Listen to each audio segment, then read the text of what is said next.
क्या आपको पता है, आपके माथे का तिलक और हाथ का कलावा सिर्फ एक धागा या रंग नहीं है।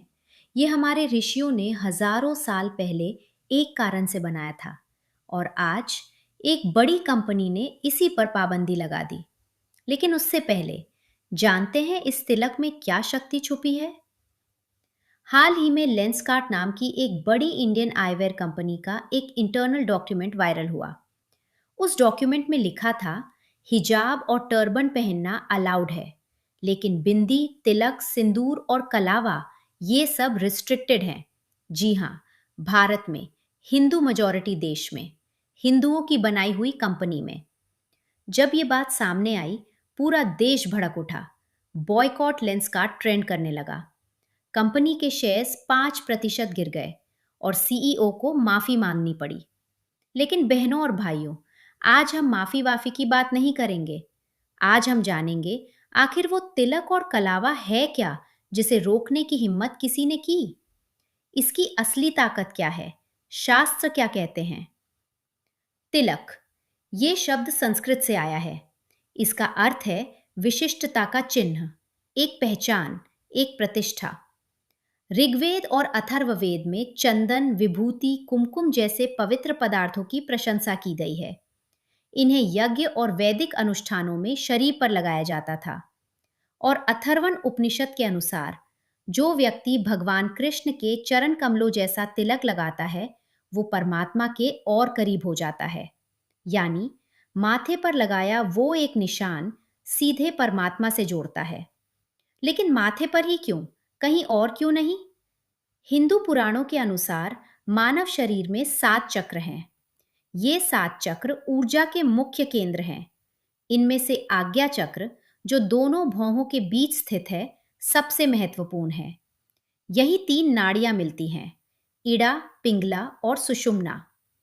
इस स्थान पर तिलक लगाने से व्यक्ति की एकाग्रता और सोचने की शक्ति बढ़ती है, मन शांत होता है और आत्मिक जागृति होती है।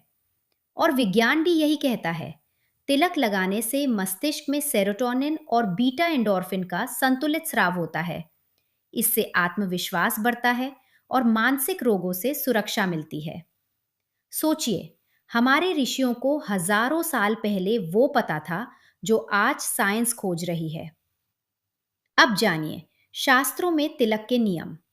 बिना तिलक के संध्या, पूजा, देव दर्शन, तर्पण और अन्य धार्मिक कार्य नहीं करने चाहिए।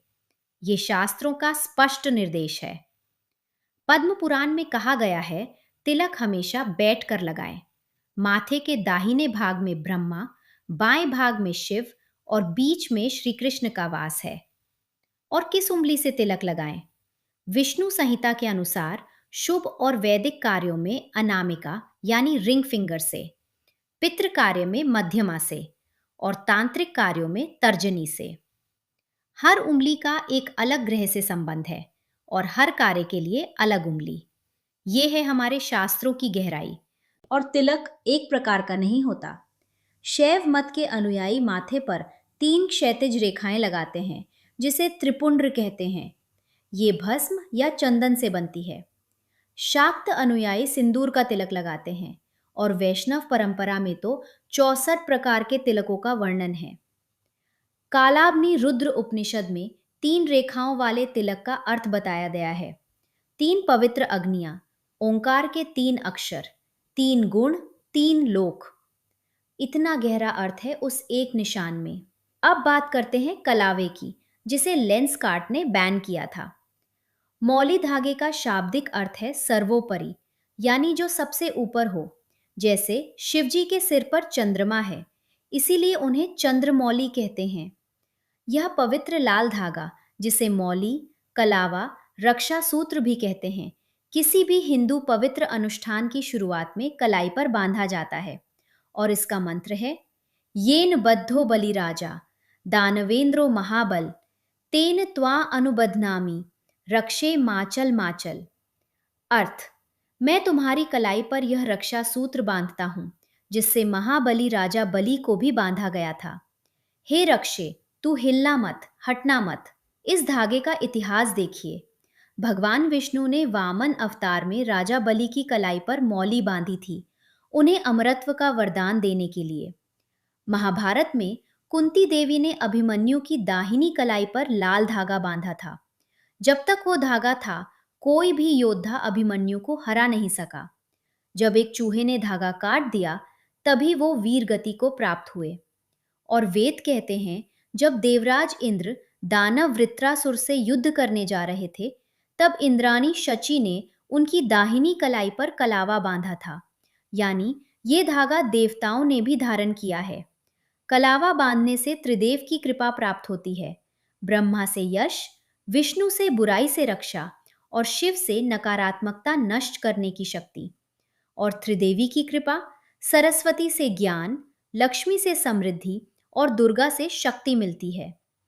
प्राचीन काल से पुजारी मानते हैं कि हमारे पूरे शरीर को कलाई की नाड़ी नियंत्रित करती है। कलावा बांधने से रक्त संचार नियंत्रित रहता है। कुछ परंपराओं में यह भी माना जाता है कि कलाई के बिंदुओं पर हल्का दबाव, जो एक्यूप्रेशर की तरह काम करता है, शारीरिक संतुलन और मानसिक शांति देता है। कलावा सही तरीके से कैसे बांधें? पुरुष और अविवाहित कन्याएं दाहिने हाथ पर, विवाहित महिलाएं बाएं हाथ पर। यह अर्धनारीश्वर के सिद्धांत पर आधारित है। शिव दाहिनी ओर, पार्वती बाईं ओर।